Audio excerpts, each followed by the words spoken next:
คลิปนี้ก็ที่มาฝากถึงคนที่มันบอกว่าเป็นห่วงข่อยเนาะย่านข่อยกับลาวบ่ได้บ่ต้องมาห่วงข่อยดอกนะห่วงชีวิตของเจ้านั่นเองเนาะ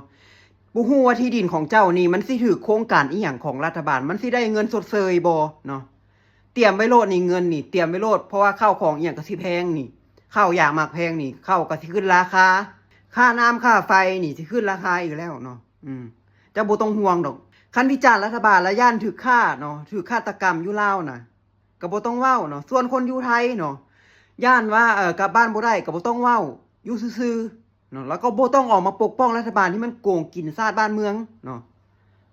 ถ้าหากเจ้าออกมาปกป้องก็ซ้ำกับเจ้านี่สนับสนุนเนาะเจ้าฮู้บ่ว่าทุกมื้อนี่นะคนลาวแม้กระทั่งโตเจ้าเองยังหนีออกนอกประเทศเนาะมาขายแฮงอยู่ต่างประเทศย้อนว่าหยังอยู่ประเทศตัวเองมันเวียกเฮ็ดงานทำมันหายากเนาะ